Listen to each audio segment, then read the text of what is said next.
Our second to last speaker today is our keynote speaker.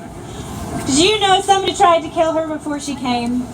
This woman, Melissa Oden, survived an attempted abortion on her life.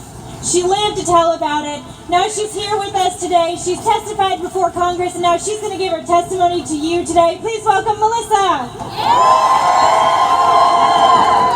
Hey, Chicago!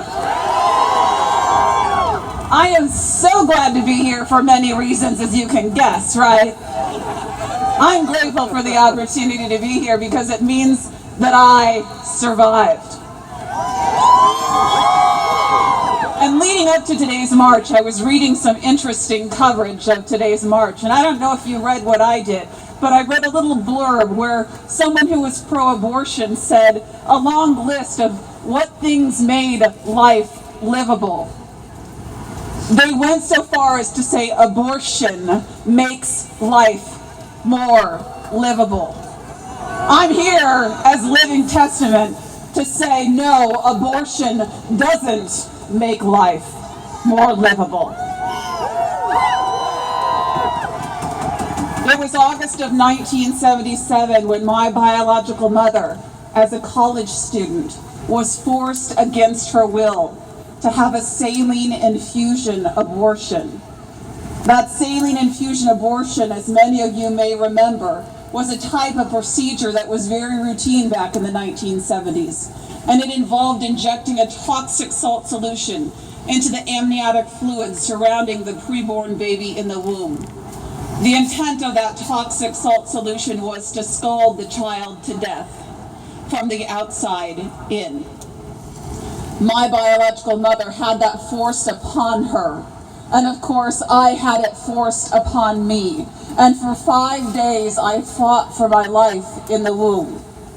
Her procedure should have only lasted 72 hours, but for some unknown reason, I soaked in that toxic salt solution for 5 days.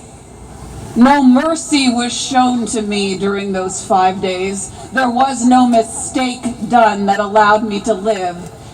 The intent was for my life to end and for no one to ever find out what was done to my biological mother. But by the grace of God, I survived, and by the grace of God, she is allowed to heal now in her life. And I think we can all agree that what was done to me was very horrific over those 5 days. But I hope that you stand in solidarity with me to also agree today that what was done to her was equally horrific. We are pro-life because we are pro-child and we are pro-woman. We are pro-love. And I hope the media starts to share that message. That is my challenge today.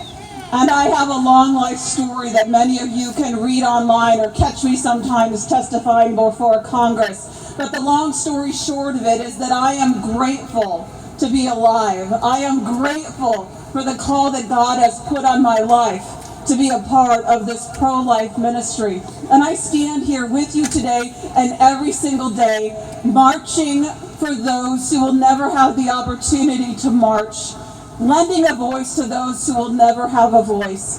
And on behalf of my 57 million unborn brothers and sisters who have not had the opportunity to live the way that I have, I am here today to say thank you. Thank you, and please keep it up. I will not stop what I am doing in my life until abortion has ended. And I ask for you to continue to join me on this journey. God bless you all. Thank you.